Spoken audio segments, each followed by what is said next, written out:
A Bíblia diz, no livro de Levítico, no capítulo 20, nos versículos de 1 a 27.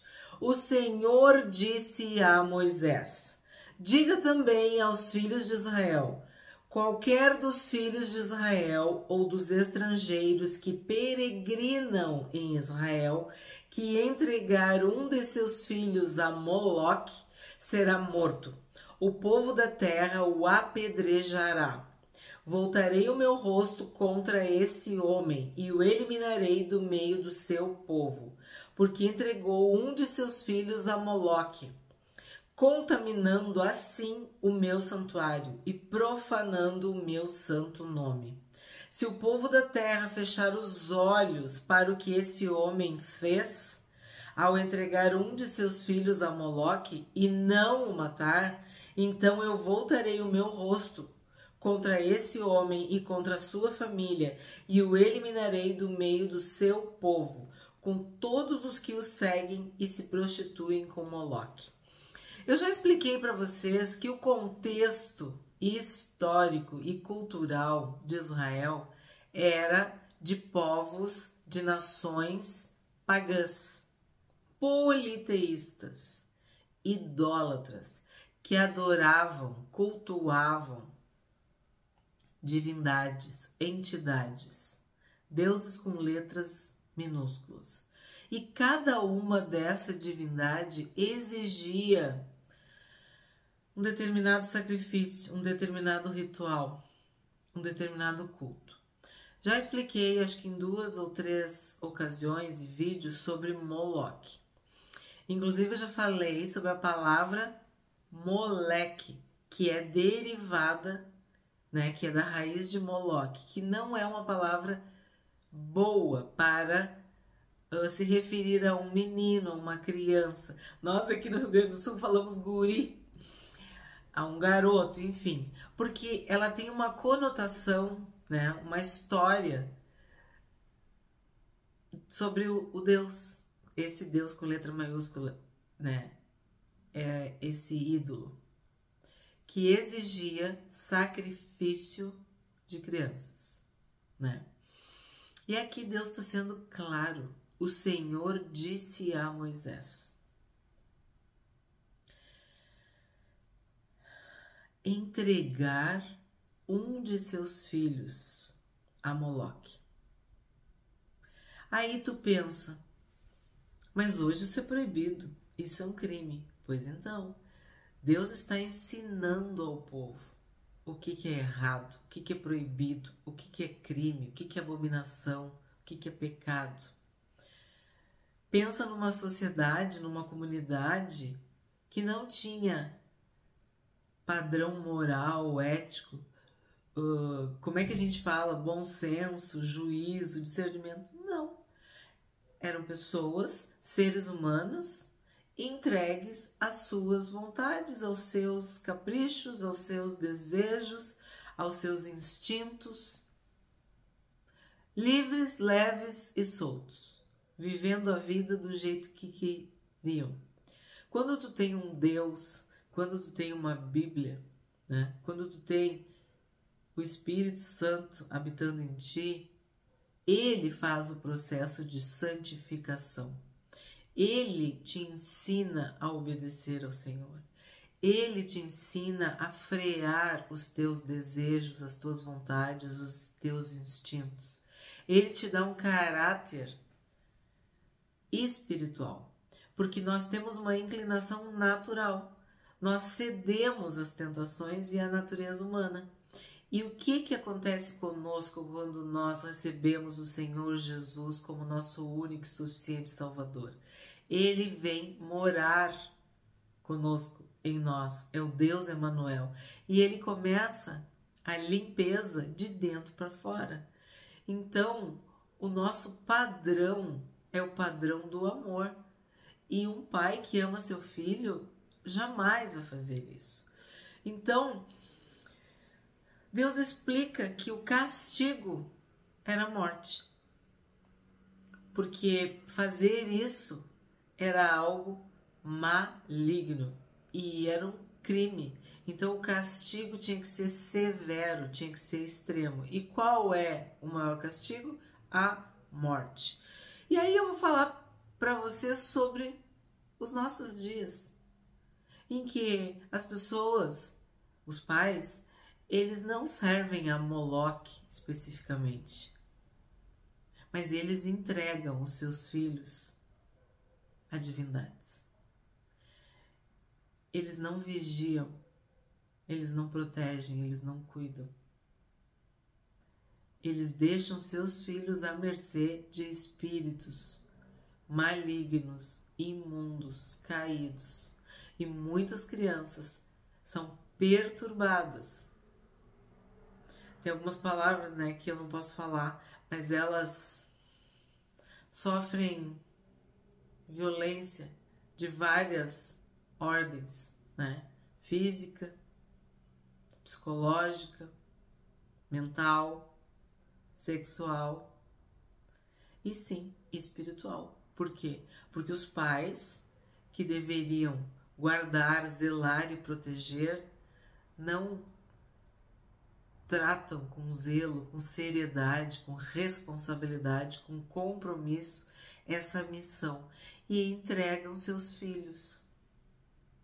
Não literalmente a um Deus, a uma divindade para ser sacrificado, mas no dia a dia. É uma internet, é um vídeo, é uma TV, é um tio, né? É um vizinho.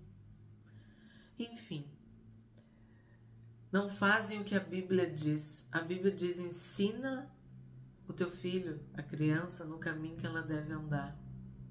Como que tu ensina? A Bíblia também explica. Tu tem que ensinar de manhã, tu tem que ensinar de tarde, de noite, tu tem que ensinar quando tu acorda, tu tem que ensinar quando tu dorme, tu tem que ensinar quando vocês estão fazendo a refeição e, acima de tudo, tu tem que ser exemplo, padrão. E como que tu vai fazer isso? Estando presente na vida dos teus filhos. Mas os pais muitas vezes estão ausentes ou estão presentes apenas fisicamente, mas estão afastados psicologicamente, emocionalmente dos seus filhos. E estão fazendo exatamente isso que a gente leu. Estão entregando os seus filhos a Moloque. E a gente já falou também, quando os pais não pagam suas dívidas, quando os pais não são fiéis, não são honestos, seus filhos são tomados como escravos, por escravos. E isso continua ocorrendo. Ah, mas a escravidão já acabou. Sim, mas espiritualmente. Os filhos são escravos do medo, da vergonha, da insegurança, da solidão, da loucura. Meu Deus! A maior parte dos problemas das crianças vem de pais que abandonam seus filhos, que entregam seus filhos, que soltam seus filhos nesse mundo. Então isso aqui é muito sério, muito grave. E Deus está ensinando o povo que Ele não vai tolerar esse tipo de comportamento. E vimos que o Senhor Jesus disse que era para deixar as crianças chegarem a Ele, né? Deles, né? Delas é o reino dos céus. Então nós devemos zelar, cuidar, amar, proteger, guerrear, lutar pelas nossas crianças. Porque é isso que Deus ensina na sua palavra. 6. Quando alguém se virar para os necromantes e feiticeiros para se prostituir com eles, eu voltarei o meu rosto contra ele e o eliminarei do meio do seu povo. Portanto, santifiquem-se e sejam santos, pois eu, Senhor, o Deus de vocês, sejam santos, pois eu sou o Senhor, o Deus de vocês. Guardem os meus estatutos e tratem de cumpri-los. Eu sou o Senhor que os santifico. Também já falamos sobre feiticeiros, necromantes, mágicos, encantadores. São tantos nomes, né? Magos. que nós podemos resumir com ocultismo. Estudamos em Êxodo como que as ciências ocultas do Egito, né? Sabemos também na Babilônia, os sábios da Babilônia. Então, a forma de invocar os mortos, de falar com os mortos, de consultar os mortos, é conhecida como necromancia. Então, isso desde que o mundo é mundo, né?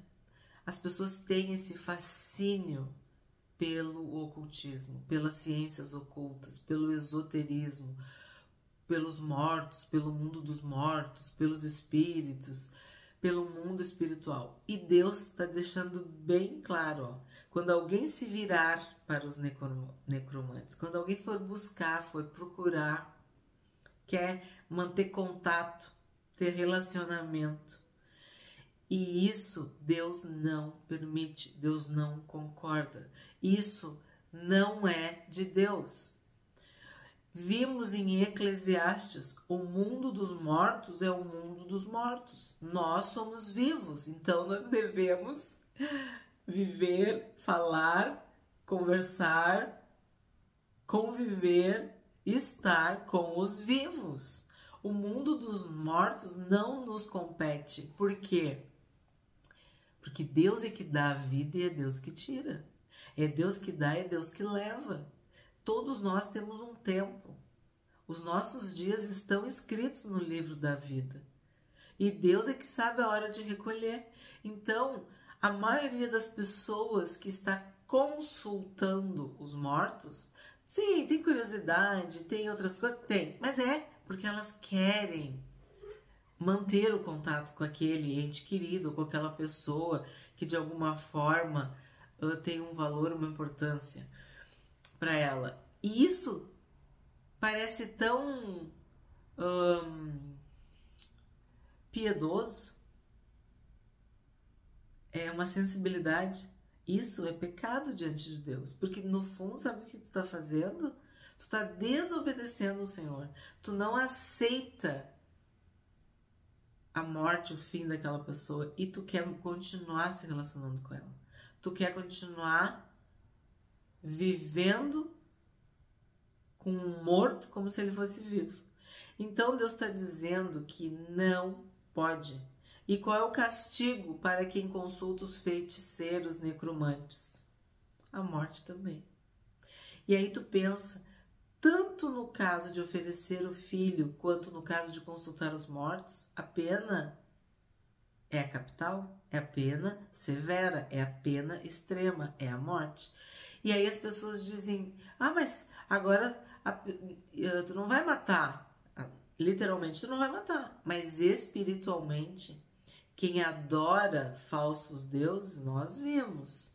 Tem olhos, mas não veem, tem nariz, mas não cheiram, tem boca, mas não falam, tem ouvido, mas não ouvem, tem mãos, mas não tocam, não apalpam, tem pés, mas não andam. Então, o que quer dizer? O que a gente concluiu? Que quem adora imagens, esculturas, ídolos, está morto. É um morto-vivo. É alguém que está vegetando em vida. E aqui fala também, se tu começa a conversar com um morto, tu começa a buscar a morte, é isso que tu vai encontrar. Então, se tu tá lendo Levítico e tá vendo que isso aqui é literal, que Deus fazia justiça dessa forma, nos nossos dias, essa morte é espiritual. As pessoas ficam, muitas delas, loucas, dementes, com tormento, confusão mental, porque se metem num mundo que para nós não é permitido ter contato, que é o mundo dos mortos. E nós sabemos que morto não fala. Mas então quem é que fala? Quem é que aparece? Quem é que escreve? Quem é que isso? Quem é que aquilo? São espíritos malignos, espíritos caídos, demônios. E como é que a gente sabe disso? Porque a Bíblia ensina. Saul, o rei de Israel, consultou uma feiticeira, uma necromante, porque ele queria trazer de volta o espírito de Samuel. Imagina só, um homem de Deus, que estava com Deus, que foi levado por Deus, que teve uma vida reta, santa e piedosa, e atender o chamado de uma feiticeira. Então, o que é isso? Engano, mentira. E Deus não poupou o próprio rei de Israel. Deus não aliviou para Saul porque ele era rei. Ao contrário, quanto mais responsabilidade, quanto mais autoridade, mais é cobrado. 9. Se um homem amaldiçoar o seu pai ou a sua mãe, será morto.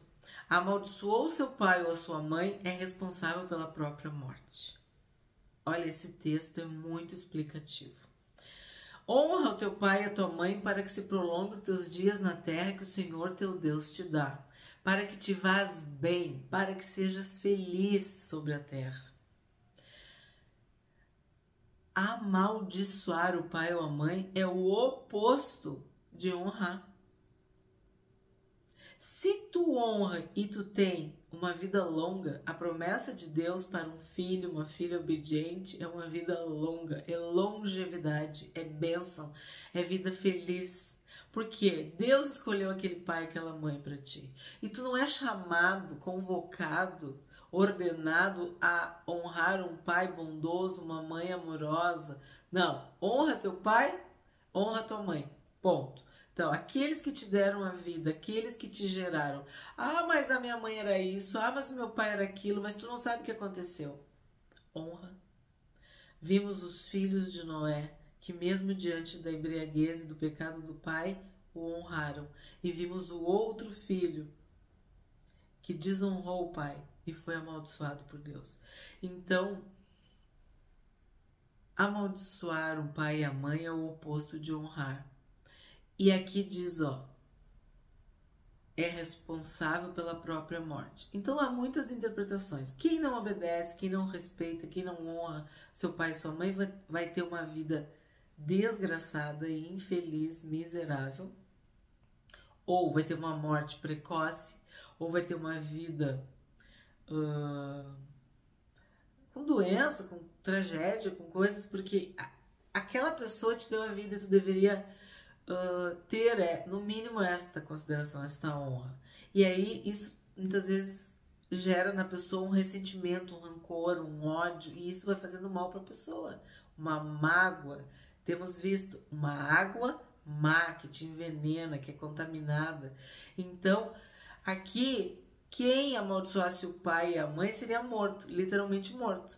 E nos nossos dias, essa morte, ela é gradativa, ela é diária. São pessoas que arrastam correntes porque não conseguem honrar seus pais e, mesmo diante de problemas, de questões, não conseguem perdoar seus pais, não conseguem viver a sua própria vida. E aqui diz, ó, é responsável pela própria morte.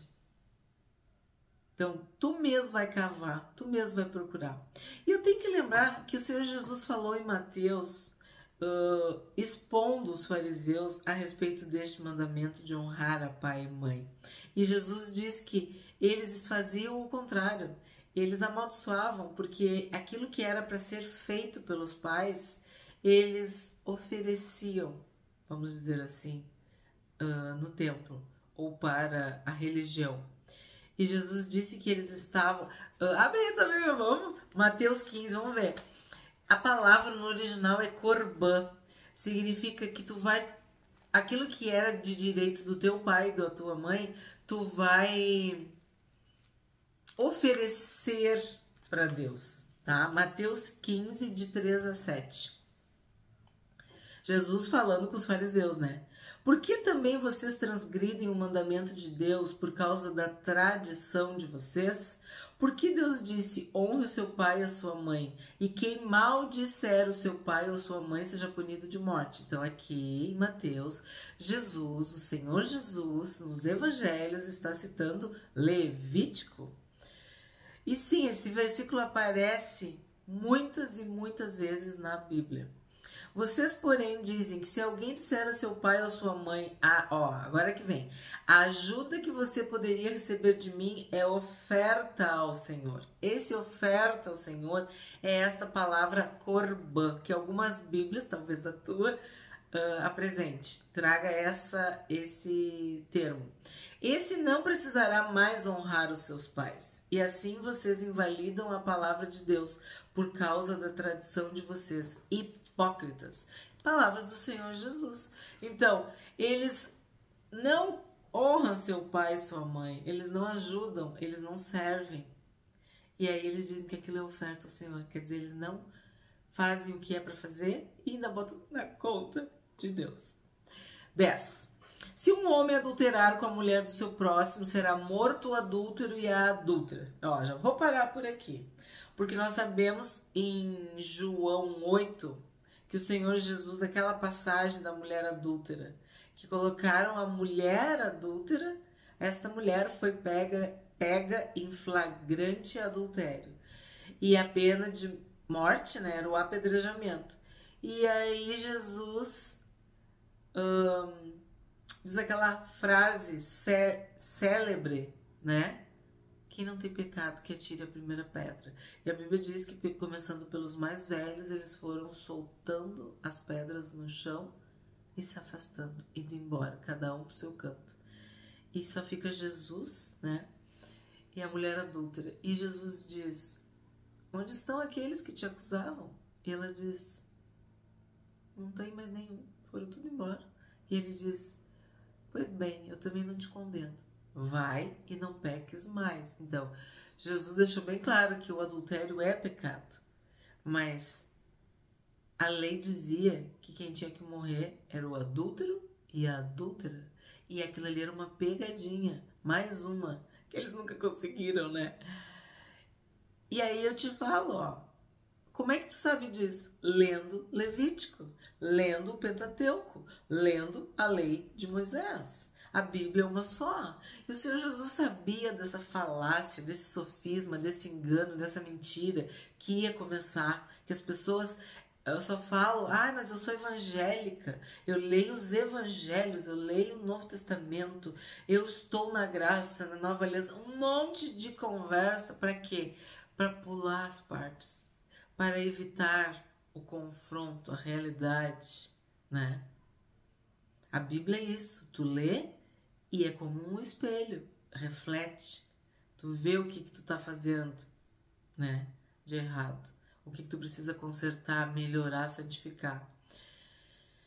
E sim, se um homem adulterar com a mulher do seu próximo, será morto o adúltero e a adúltera. O homem que tiver relações com a mulher de seu pai terá envergonhado seu pai. Tanto aquele homem quanto a mulher serão mortos. O seu sangue cairá sobre eles. Se um homem tiver relações com a nora, ambos serão mortos. Fizeram confusão, o seu sangue cairá sobre eles. Se também um homem tiver relações com outro homem, como se fosse mulher, ambos praticaram coisa abominável, serão mortos, o seu sangue cairá sobre eles. Então a gente está vendo que é uma repetição das leis, de capítulos que já lemos e de vídeos, né, que nós já fizemos. Se um homem tiver relações com uma mulher e com a mãe dela, isso é algo vergonhoso, queimarão tanto ele quanto elas, para que não haja maldade no meio de vocês. Se também um homem tiver relações com um animal, será morto. Matem também o animal. Se uma mulher se aproximar de algum animal e tiver relações com ele, matem tanto a mulher como o animal, o seu sangue cairá sobre eles. Então, são relações sexuais ilícitas, relações sexuais proibidas, que envergonham a Deus, que entristecem a Deus, que Deus detesta, que Deus abomina e que assim, o resultado delas é a morte. Nós sabemos que todo o pecado leva à morte, o salário do pecado é a morte. Então, as pessoas... para falar mal da Bíblia, para questionar o texto sagrado, elas dizem, então por que tu não mata aquela pessoa? Porque não sou eu, não é ninguém que tem que matar. é a própria pessoa que está buscando a morte, porque o salário do pecado é a morte. E se tu não te arrepende dos teus pecados, se tu não confessa, se tu não deixa, tu vai encontrar a morte. Porque só o sangue de Jesus é que nos livra do pecado. É só o sangue de Jesus que nos livra da morte eterna. É só o sangue de Jesus que nos salva, que nos purifica, que nos santifica. É só o Espírito Santo que nos dá a vitória sobre o pecado. É só o Espírito Santo que nos dá a condição, a possibilidade, a realidade de ter uma vida santa. De dizer não para as tentações, de dizer não para o pecado, para as paixões. Né? A pessoa não quer abrir mão do seu prazer particular, o seu prazer secreto. E não importa se aquilo entristece a Deus, se aquilo é uma vergonha, porque ela quer viver o prazer imediato. Ela está preocupada com essa vida, ela não está preocupada com a vida eterna ou com o espiritual. Ela está preocupada só com o carnal, com o físico, com o material. 17. Se um homem casar com a sua irmã, filha de seu pai ou filha de sua mãe, e se ele tiver relações com ela e ela tiver relações com ele, será uma indecência. Portanto, serão eliminados na presença dos filhos do seu povo. Ele envergonhou a sua irmã, levará sobre si a sua iniquidade. Então, tu imagina que esse conceito de indecência, de vergonha, de promiscuidade, de prostituição, de impureza, isso não existia nos povos, não existia nas nações. É Deus que está inaugurando. E se a nossa sociedade permanece até hoje, se a humanidade avançou, é porque há valores éticos, morais, há uma busca pela virtude, por aquilo que é do direito, que é justo, que é correto. Então, Deus está falando sobre indecência para um povo totalmente caído, indecoroso. Ele está falando da vergonha. Ó, isso envergonha, isso constrange. Se um homem se deitar com uma mulher no período da menstruação dela e tiver relações com ela, descobrindo a sua fonte e ela descobrir a fonte do seu sangue, ambos serão eliminados do meio do seu povo. Nós tratamos, eu e meu marido, num capítulo muito complexo e difícil e denso, delicado, sobre os fluxos, né? Falava tanto sobre o sêmen quanto a menstruação. E nós vimos que se fosse acidental, haveria um tempo de purificação. Mas se fosse intencional, se fosse deliberado, a pessoa decidiu, né, quis pecar, ela seria morta, seria eliminada. Porque a menstruação é um fluxo do corpo, mas é sangue, e sangue é vida, e Deus não aceita. E o homem também. É o vídeo de Levítico 15, tá? E aí naquele vídeo a gente fala sobre isso, que esse assunto aparece 3 vezes, quer dizer, Deus repete. Em outros livros, inclusive dos profetas, esse assunto volta. Né, que o homem não deve ter relações sexuais com a mulher no período da menstruação. 19. Também não tenha relações com a irmã de sua mãe ou a irmã de seu pai, porque significa ter relações com uma parenta. Levarão sobre si a sua iniquidade. Se um homem tiver relações com a tia, envergonhou seu tio, levarão seu pecado sobre si. Morrerão sem filhos. Se um homem tomar a mulher de seu irmão, isso é impureza, envergonhou o seu irmão, ficarão sem filhos. Então, olha o castigo, olha a vergonha, olha a punição, ficar sem filhos. 22. Guardem, portanto, todos os meus estatutos e cumpram todos os meus juízos, para que a terra para a qual eu os estou levando, para nela habitar, não os vomite de lá. Não andem nos costumes dos povos que eu vos expulsar de diante de vocês, porque fizeram todas estas coisas, por isso me aborreci deles. Mas a vocês eu já disse que herdarão a terra deles. Eu a darei a vocês em herança, terra que mana leite e mel. Eu sou o Senhor, o Deus de vocês, que os separei dos outros povos. Então aqui está de novo a explicação.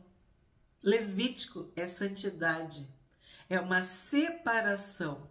Não andem nos costumes dos outros povos, não sigam o mundo, não sigam as nações pagãs, não imitem seus pecados, seus erros, sua má conduta. É isso que Deus está falando. Vocês são meu povo, minha propriedade.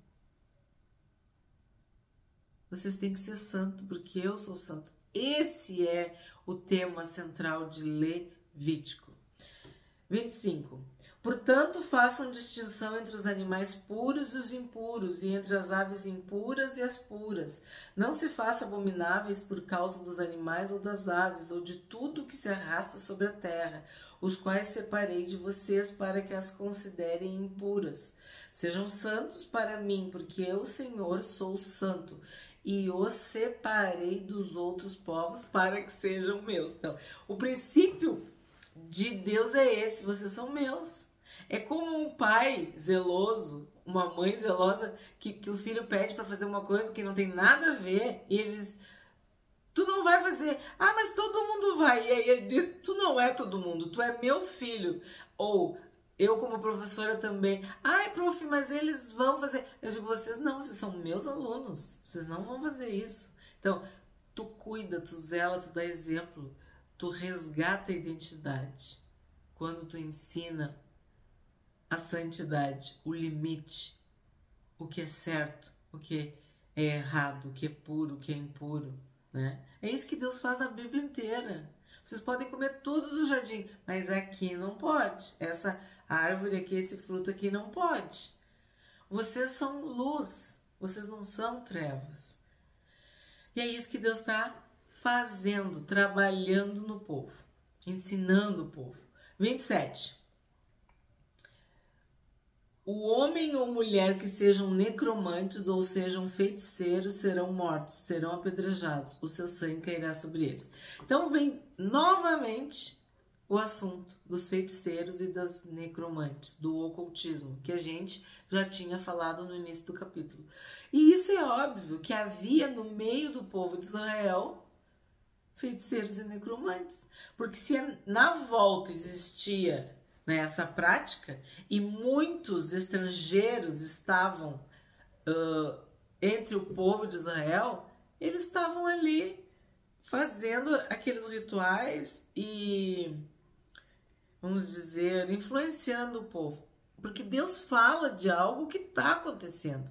É uma forma óbvia e clara de fazer uma limpeza, uma purificação entre o povo. Por quê? Porque eles saíram do Egito em busca da terra prometida, da terra que mana leite e mel. Mas eles não queriam compromisso com Deus, eles queriam a bênção. Eles não estavam preocupados com o abençoador, né? Eles queriam as mãos e não a face de Deus. E aí saiu, lembra, um misto de gente. E Deus está doutrinando, ensinando, explicando que ele é santo e que o povo dele tem que ser santo, tem que aprender a santidade.